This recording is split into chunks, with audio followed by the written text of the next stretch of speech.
तो मेरे हिसाब से यही होता है कि आप जहाँ भी जाओ आपको लोग जो है ना सलाम करेंगे यार। अब वो जहाँ भी जाएंगे उनको यार कहेंगे यार ये इंडियन है यार, देखो यार इनकी पूरी कौम एक तरफ होगी। अगर ये मोदी जी के पांव पड़ के भी माफ़ी मांगेंगे ना, अगर मोदी जी ने इनको माफ़ किया तब भी तमाम इंडियंस इनको माफ़ करेंगे, नहीं तो ये अपनी खैर मना लें। इनको वो दिन नहीं आज जब 1988 में जब श्रीलंका ने इन पर अटैक किया था, तो इंडियन एयरफोर्स ही वहाँ पर मौजूद थी मालदीव में, उनकी हेल्प की, उनको हर तरह की फैसिलिटी दी। और आज भी एयरफोर्स ही मालदीव में मौजूद है, उनके लिए हर काम कर रही है। उनके तो लोगों की तादाद इतनी नहीं है, इंडियंस ही वहाँ पर सारा सिस्टम को हैंडल किए हुए हैं, इंफ्रास्ट्रक्चर उन्होंने सब कुछ बनाया और वो इंडिया को टक्कर दे रहे हैं। इंडिया को जिसने भी टक्कर दिया वो दोनों हाथों से रोया है और खून के आंसू रोया है। अपने दरवाजे खोल दे तो आधा पाकिस्तान उधर चला जाए, तो हालात वाकई ऐसे ही हैं कि वो लोग बिजनेस भी उन लोगों से करते हैं जिनको इंडिया की कदर है, जिनको वहाँ के लीडर्स की रिस्पेक्ट करनी आती है। यही हाँ जी, यही चीज़ हम देखते आ रहे हैं। इंडियंस अगर किसी एक लीडर की तुम इंसल्ट करोगी ना, या वहाँ के लोगों की किसी की इंसल्ट करोगी, तमाम इंडियन जुड़ जाएंगे, चाहे उनमें कितने भी आपस में ख़राब रिलेशन हो या कुछ भी इख्तलाफ वटएवर, वो सारे मिल जाएंगे और उस इंसान के खिलाफ हो जाएंगे। ये हमने कितने में देखा, देखो मालदीव हमारे आगे सबसे बड़ी एग्जाम्पल, फिर चाइना आ गई, कनाडा आ गया, तुर्की आ गया, तुर्की में कितनी हेल्प की। और फिर जब उन्होंने बोला कि नहीं हम लोग ऐसे हैं तो हम लोग वैसे हैं, तो देखो कोई भी कंट्री इंडिया के बगैर कभी भी आगे नहीं बढ़ सकती। जब से मोदी आया है उसने एक प्रॉपर निज़ाम बनाया है, अपने मुल्क को तरक्की की तरफ लेके जा रहा है। हालांकि मैं मुसलमानों के बड़ा खिलाफ रहा, मेरी नज़र में हिटलिस्ट है मोदी मेरी नज़र वो में। मुसलमानों के लिए उन्होंने सबसे ज्यादा काम किया। नहीं, उसने मुसलमानों को कत्ल भी करवाए हैं। हेलो दोस्तों, जैसा कि आप जानते हैं मेरा अधिकतर वीडियो पाकिस्तान की खबरों मतलब पाकिस्तान की कॉमेडी पर रहता है। आज भी मैं पाकिस्तान से वीडियो लेकर आया हूं, मगर इसमें कॉमेडी नहीं है, कुछ समझदार लोग मिल गए हैं भाइयों। आज भाइयों, जैसा कि आपको पता है मालदीव के एक मंत्री ने भारत और हमारे पीएम नरेंद्र मोदी जी के बारे में बकवास की थी। मालदीव को उसकी औकात दिखाने के लिए भारत के लोगों ने भी मालदीव का बायकॉट करना शुरू कर दिया है। इसी पर है आज का वीडियो में जानेंगे पाकिस्तान के लोगों का भारत और मालदीव को लेकर क्या रिएक्शन होता है। दोस्तों, आज हम जिस वीडियो पर रिएक्ट करने जा रहे हैं वो नैला सैला रिएक्शन का है। वीडियो का ओरिजिनल लिंक डिस्क्रिप्शन में मिल जाएगा, जाकर ज़रूर चेक करें। चलते हैं वीडियो पर। फ्रेंड, मैं हूं शाइला खान और आप देख रहे हैं नायला पाकिस्तानी रिएक्शन। आज हम बात करेंगे इंडिया वर्सेस मालदीव के बीच होने वाली एक बहुत बड़ी कंट्रोवर्सी की। आज की खबर बताते जाए, ईज माई ट्रिप जो कि इंडिया की बहुत बड़ी ट्रैवल कंपनी है, उन्होंने बायकॉट करना शुरू कर दिया है मालदीव का। इसके साथ और भी बहुत से बिजनेस जो कि इंडिया मालदीव के अंदर रन कर रहा है, सबका बायकॉट शुरू कर दिया। उन्होंने कहा कि हमारे वजीर आजम के बारे में इनकी हिम्मत कैसे हुई कि उन्होंने कुछ गलत अल्फाज का चुनाव किया। आज अगर हम बात करें इंडिया की जो यूनिटी है, इंडिया की एकता है, पूरी दुनिया उसकी तारीफ कर रही है कि एक हो जाते हैं जब भी इंडिया या उनके वजीर आजम पर बात आती है। करोड़ों के बिजनेस को जी उन्होंने लात मार दी और आज जितनी भी फ्लाइट मालदीव के लिए निकलनी थी सारी की सारी कैंसिल और बुकिंग भी बंद कर दी है। आप पाकिस्तानी या पाकिस्तानी यूथ है, हम तो बहुत दफ़ा इन हालात से गुजरे हैं, लेकिन जो इंडिया मालदीव के साथ कर रहा है उसके ऊपर आप क्या कहेंगे? देखिए, इंडिया बहुत बेस्ट कर रहा है। उन्होंने वाकई एक जो है ना अपना खुद को साबित किया कि वो एक इंडियन है और वो इंडियन हमेशा एक दूसरे के साथ यानी एक दूसरे का हमेशा साथ देते हैं। और हमारे पाकिस्तान में भी ये होना चाहिए, अगर वो उनका वज़ीर आज़म तकरीबन 15-20 साल से है तो, लेकिन हमारे इधर 10 साल तकरीबन 10 साल भी कोई थोड़ा अरसा नहीं है, लेकिन हमारे इधर तो तकरीबन 2 साल वज़ीर आज़म कोई बनता है उसके ख़िलाफ़ बड़े सोचे वगैरह बड़ी चीज़ें आ जाती हैं। ऐसा नहीं होना चाहिए। एक बंदे को प्रॉपर जो है ना उसका टाइम जो है ना देना चाहिए, यानी कि अगर वो 5 साल उसको प्रॉपर दिए जाएँ तो शायद वो वज़ीर आज़म ही आपके लिए कुछ बेहतर साबित हो, लेकिन ऐसा होता नहीं है। ऐसा हमारे इधर पाकिस्तान में लेग पुलिंग बहुत ज़्यादा है। ठीक है, अगर हम आपस में इधर लेग पुलिंग करते रहेंगे तो हम कभी भी जो है ना, वो आपने केकड़ों की मिसाल सुनी है जो एक बर्तन में होते हैं, वो केकड़े एक बर्तन से बाहर नहीं निकल पाते। क्यों नहीं निकल पाते? इसी वजह से नहीं निकल पाते क्योंकि वो एक दूसरे की टांगें खींचते रहते हैं। तो हमारे इधर भी यही पाकिस्तान में भी यही सिनेरियो बन चुका है कि हम जो है ना एक दूसरे की लेग पुलिंग बहुत ज़्यादा करते हैं। ईज माई ट्रिप इंडिया की एक बहुत बड़ी ट्रैवलर कंपनी है, उसने भी मालदीव का जी बायकॉट करना शुरू कर दिया। और उसके साथ साथ जितनी भी बिजनेस कम्युनिटी, इंडिया का बिजनेस हब जो मालदीव के अंदर टूरिज्म के एतबार से काम कर रहा था, सब ने ही मालदीव का बायकॉट कर दिया। तो क्या हालात लग रहे हैं, सिचुएशन और ये सोशल मीडिया की कंट्रोवर्सी किस तरफ जाती हुई दिखाई दे रही है? थैंक यू सो मच, आपने मुझे इस टॉपिक पर शामिल किया। मैं ये कहना चाहूँगी, मुझे मालदीव पर बहुत शदीद गुस्सा है। ठीक है, ये वो लोग हैं जो किसी की तरक्की को नहीं देख सकते।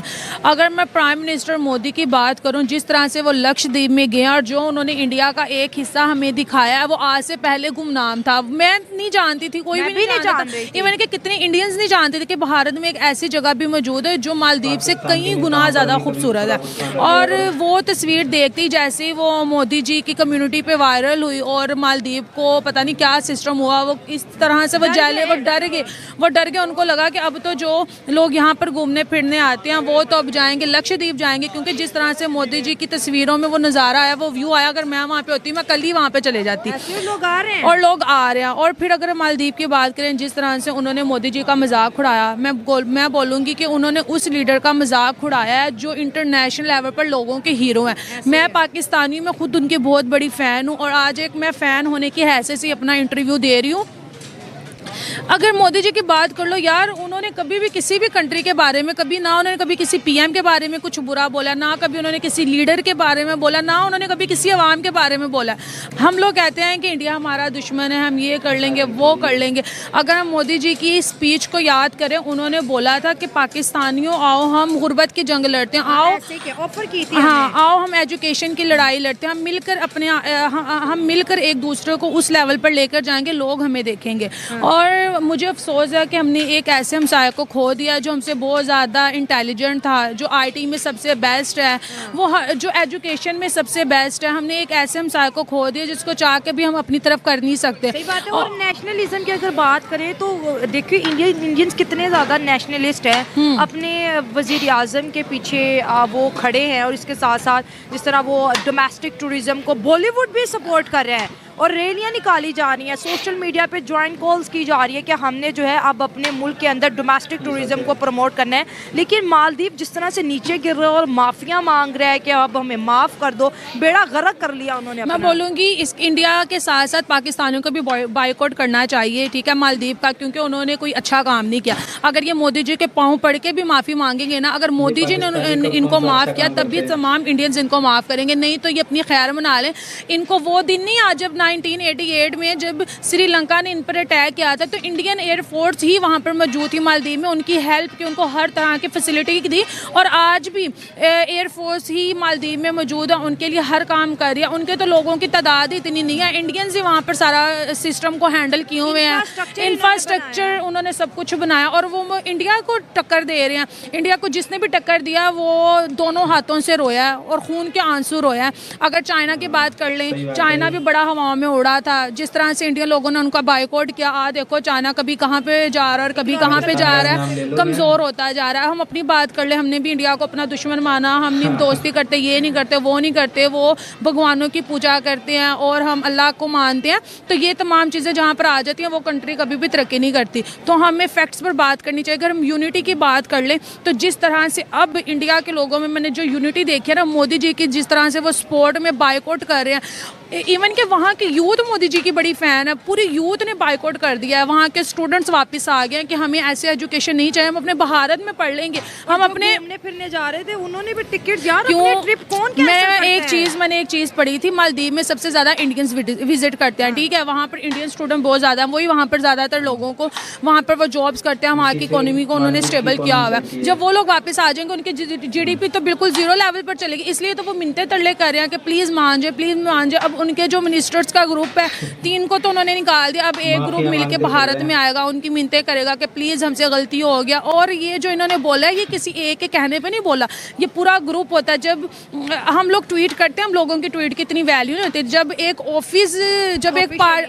ऑफिशियल है तो वो एक लोगों को लग से पता चल जाता है। और मजाक करने में और इंसल्ट करने में बड़ा फ़र्क है। तो इन्होंने, मैं ये कहूँगी, इन्होंने एज ए इंसल्ट किया मोदी जी की, ठीक है, और ऐसे लीडर की इंसल्ट किया जो इतने स्वीट हैं। और मैं बोलूँगी अब तो मैं उनकी चॉइस की भी बहुत बड़ी फ़ैन हो गई हूँ। वो ऐसी ऐसी जगहों को विज़िट करते हैं जो तारीफ के काबिल होती हैं और जिनको वाकई सपोर्ट की। देखो लक्षद्वीप, यकीन करें मैं 2 और वो सालों से अपने काम इंडिया कर को रही हूँ, प्रमोट कर रहे हैं। इंडिया पाकिस्तान कंटेंट पे मैंने कभी लक्षद्वीप का ना मैंने नाम खुद नहीं सुना ना सुना। देखा। और पिक्चर इतनी खूबसूरत कि मैं कहती हूँ कि अब तो उन्हें बहुत तेजी से लक्षद्वीप में इंफ्रास्ट्रक्चर डेवलप अब पहले मोदी जी कहते कश्मीर में आओ, वहाँ का विजिट करो, उनको उन्होंने इतना खूबसूरत बना दिया। अब लोग मालदीव के बजाय जाएंगे लक्षद्वीप में, वहाँ पर घूमेंगे फिरेंगे। वहाँ का इन्वायरमेंट इतना आंखों को अच्छा लग रहा था, तस्वीर में ऐसा लग रहा था, जब रियलिटी में इंसान जाएगा और कहाँ पर जाएगा। तो देखो कोई भी कंट्री इंडिया के बगैर कभी भी आगे नहीं बढ़ सकती। और उनके लीडर की जो इज्जत करेगा उसकी भी पूरी दुनिया में इज्जत होगी। का जो बाइकआउट कर रहा है उसको सपोर्ट करेंगी? बिल्कुल सपोर्ट करूंगी। मैं कहूँगी हम इंडिया तो कर ही रहा है, क्योंकि उनको करना चाहिए। उन्होंने एक ऐसे लीडर की इंसल्ट की है जो जिनका तो इन लोगों से ताल्लुक ही नहीं है। उन्होंने लक्षद्वीप गया, उन्होंने बताया कि हमारे भारत में एक ऐसा इलाका एरिया मौजूद है, यहाँ पर आओ विजिट करो। उन्होंने ये तो नहीं बोला ना कि मालदीव में आप लोग ना जाओ। उन्होंने तो जस्ट तस्वीरें बताई, वो वायरल होगी, इसमें किसी का क्या कसूर है? तो इनको अपनी सोच बेहतर करनी चाहिए। और कुछ लोग बोलते हैं कि एजुकेशन, जो इंसान पढ़ा लिखा होता है वही अच्छी बातें कर सकता है। ये मैं चीज़ को नहीं मानूंगी।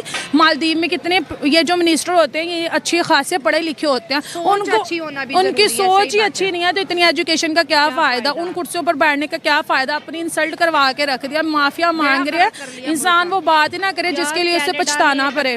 कनाडा का बेड़ा गर्क, ट्रूडो का सियासी कैरियर बर्बाद, हाँ। और मालदीव के लोग खुद अगेंस्ट हो गए। वो कहते ना आ बैल मुझे मार, वो वाला सिस्टम है। अब इनको किसने बोला था कि तुम कुछ कोई बेड़ा गर्क हो गया, चुप करके बैठे रहते हैं। उनका भी बेड़ा गर्क हो गया। और मोदी जी के ऐसे लीडर है। यहाँ पर मैं एक बात बताना चाहूँगी, उनको जब सीएम बनाया जा रहा था तो उन्होंने बोला कि मुझे कुर्सी की लालच बिल्कुल नहीं है, मुझे बिल्कुल इस पावर की ज़रूरत नहीं है। इतनी कोशिशों के बाद पीएम जब उस कुर्सी पर बैठे हैं तो उन्होंने उस कुर्सी का हक निभाया है, ठीक है। और उन्होंने अपनी इंडिया के लिए वो तमाम सर्विसेज दी हैं जो एक लीडर को देनी चाहिए थी। मोदी जी के दौर में इंडिया यहाँ से यहाँ पर चला गया, 5th इकोनॉमी बन गया, ठीक है। और अब मुझे लगता है थर्ड लोग कह रहे हैं, मुझे लगता है वो थर्ड भी बन चुका है। और ऐसे ही है, क्योंकि वो बहुत अच्छे लीडर है और उन जैसा ना कभी था और ना कभी होगा। वो जस्ट सियासत को, पॉलिटिक्स को उस नज़र से नहीं देख रहे, वो जस्ट अपने भारत के लिए काम कर रहे हैं और इसी वजह से पूरे भारत उनको सपोर्ट करते हैं। ठीक है, पैसे के लिए जो है ना लोग सियासत में जा रहे हैं, पैसे के लिए लोग आर्मी में जा रहे हैं, पैसे के लिए लोग जो है ना नौकरी कर रहे हैं, लेकिन हर चीज़ पैसा नहीं होता है। ये जो आज बड़े बड़े बिजनेसमैन जो है मालदीव का जो है बाइकआउट कर रहे हैं, वो सिर्फ इस वजह से बाइकआउट नहीं कर रहे, वो एक अपने मुल्क की इज्जत के लिए बाइकआउट कर रहे हैं, ठीक है, क्योंकि उनको इज्जत अपनी पैसे से भी ज़्यादा प्यारी है। तो हमेशा मेरे हिसाब से आपकी ज़िंदगी का जो कीमती सरमाया है वो मेरे हिसाब से आपका ये इज्जत ही होती है पूरी ज़िंदगी, और नेशनलिज्म। तो मेरे हिसाब से यही होता है कि आप जहाँ भी जाओ आपको लोग जो है ना सलाम करेंगे यार। अब वो जहाँ भी जाएंगे उनको यार कहेंगे यार ये इंडियन है यार, देखो यार इनकी ये पूरी कौम एक तरफ होगी। और हम पाकिस्तानी जब बाहर जाते हैं तो वो हमें अच्छा समझते हैं, वो यही समझते हैं ये धोखेबाज है। हुआ है 1-2 दफ़ा वाक़या ऐसे। तो ये ना हमारे अंदर नहीं है। हमारे अंदर जब तक हम अपने अंदर, मैं खुद कहता हूँ कि हम जो है ना जब तक एक दूसरे की लेग पुलिंग नहीं ना बंद करेंगे तो भाई हम कभी भी नहीं आगे बढ़ सकेंगे, कभी नहीं आएगी। क्या आपको लगता है कि हमारे यहाँ के जो बिजनेसमैन है बड़े बड़े वजीर आजम की इज्जत की खातिर अपने करोड़ों का नुकसान कर लेंगे? नहीं, मुझे नहीं ऐसे लगता। वो कह रहे हैं वजीर आजम जाए बाहर में, हमारा बिजनेस भाई हमारी जान है। बिजनेस को कुछ नहीं होना चाहिए। हम देखते हैं कि इंडियन लोग बड़े नेशनलिस्ट हैं, अपने इंडियंस, एक इंडियन दूसरे इंडियन से बड़ा प्यार करता है, एक इंडियन अपने प्राइम मिनिस्टर कोई भी हो, आज तक 5 सालों से पहले कोई नहीं उतरा, बड़ा प्यार करते हैं। तो ऐसे मतलब कि क्या चीज़ है जो दुनिया को वो देख के क्यों ना करे? जब से मोदी आया है उसने एक प्रॉपर निज़ाम बनाया है, अपने मुल्क को तरक्की की तरफ लेके जा रहा है। हालांकि मैं मुसलमानों के बड़ा खिलाफ रहा, मेरी नज़र में हिटलिस्ट है मोदी मेरी नज़र वो में। मुसलमानों के लिए उन्होंने सबसे ज़्यादा काम किया। नहीं, उसने मुसलमानों को कत्ल भी करवाए हैं। नहीं, गुजरात की अक्सर लोग बात करते हैं। जब मैंने फर्स्ट टाइम जब सारा केस पढ़ा मुझे पता चला कि उन्होंने सबसे ज़्यादा काम गुजरात के लिए किया, और गुजरात के मुसलमान सबसे ज़्यादा प्यार उनसे करते हैं कि उसके बाद कोई दंगे नहीं भड़के। लेकिन हमें पता नहीं, ट्रिपल तलाक उन्होंने वहाँ पे बैन कराई कि किसी मुसलमान बेटी को तलाक नहीं होगी। क्या तलाक ये क्या चीज़ है? उन्होंने कहा कि कोर्ट के थ्रू जो है आप करें। उसके बाद मुसलमान लड़कियों के वजीफे लगा दिए। मुझे तो नहीं लगता कि वो कोई जुल्म ऐसा कर रहे हैं जिस पे हमें बात करनी चाहिए। शायद कुछ बातें यहाँ फेक न्यूज़ होगी, जो मैंने न्यूज़ सुनी है, मैंने भी सुनी हुई है, इनके खिलाफ, मुसलमानों के खिलाफ ये बढ़ा रहे हैं। शायद वो फेक न्यूज़ हो या जो भी है, ठीक है। मैं इतना ये जो है ना इन चीज़ों में इन्वॉल्व नहीं रहा। देखिए ना कि उनकी गवर्नमेंट उनका जो पीएम है उसके साथ उनकी आवाम खड़ी हो गई, उनके बिजनेसमैन खड़े हो गए। हमारे पाकिस्तान में ऐसा कुछ नहीं है। मालदीव माफिया क्यों मांग रहा है? जब आपने इतनी बड़ी स्टेटमेंट किसी मुल्क के लिए कर दी, किसी वजीर आजम के लिए कर ली, अब माफियों पे माफिया मांग रहे, 3 मिनिस्टर भी सस्पेंड कर दिए हैं और कह रहे हैं कि हम स्पेशली इंडिया आके मनाएंगे, तो सोशल मीडिया हंस रहा है कि ये आपकी फॉरेन पॉलिसी है। नहीं, ये देखिए, मालदीव और इंडिया ये 2 डिफरेंट चीज़ें हैं। मालदीव एक छोटा सा मुल्क है ना, और उसका बहुत सारा रेवेन्यू जो इंडिया से जनरेट होता है, कि इंडिया के साथ उसका बिजनेस है, उसकी जो मतलब बहुत सारी चीज़ें इंडिया के साथ जुड़ी हुई हैं। तो माफ़ी का मकसद ये होता है कि जो कमज़ोर बंदा होता है उसने पहले माफ़ी मांगनी है। तो अगर तो अपने स्टैंड पे खड़े रहते तो फिर तो ठीक था ना कि उन्होंने एक किया। अब अगर एक्सक्यूज़ पे हैं तो मेरे ख्याल में वो भी एक गलत चीज़ है। लेकिन रही बात इंडिया और मालदीव्स की, तो वो उसको एक्सक्यूज़ ही कर सकता है इंडिया को। सर, हम देख रहे हैं इतनी बड़ी पावर बन रही, कनाडा को घुटनों के बल ले आए, अमेरिका ने इतना जोर दिया रशिया के मामले में, अब मालदीव की देख ले, पाकिस्तान की देख ले, तो इंडिया जिसको भी हराता है इकोनॉमिकली हरा देता है। या तो बिजनेसमैन विड्रॉ हो जाते हैं, ट्रेड उनके साथ बंद हो जाती है। मुझे लगता है दुनिया में कोई भी ऐसा मुल्क नहीं बचा जो उनके सामने खड़ा हो जाए। नहीं, इसको आप इस सेंस में देख सकते हैं कि सुपर पावर आज भी अमेरिका को कहते हैं। अगर उसके बाद कोई सुपर पावर जो नज़र आ रही वो चाइना है, ठीक है, रशिया बड़ी कंट्री। इसी तरह इंडिया को आप ये नहीं कह सकते, अंडर एस्टिमेट नहीं कर सकते। इंडिया एक उभरती हुई इकोनॉमिकल पावर है वो, और उन्होंने ये साबित किया है।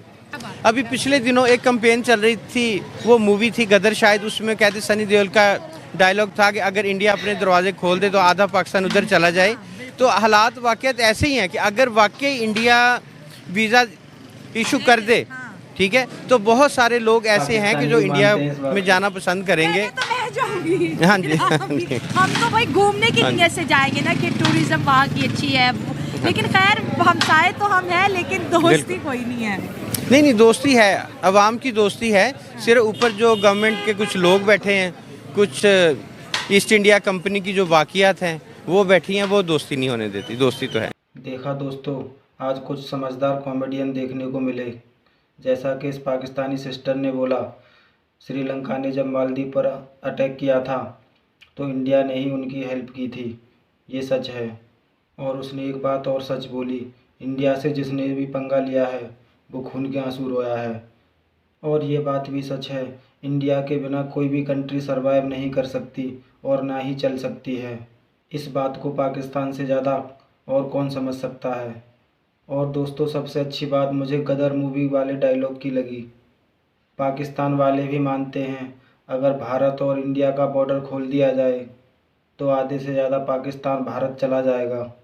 दोस्तों, मालदीव ने भी भारत से माफ़ी मांगी है और मालदीव की सरकार भी खतरे में आ गई है। तो दोस्तों, रही बात पाकिस्तान की, तो पाकिस्तान का तो कुछ नहीं हो सकता। मिलते हैं नेक्स्ट वीडियो लेकर। जय हिंद दोस्तों।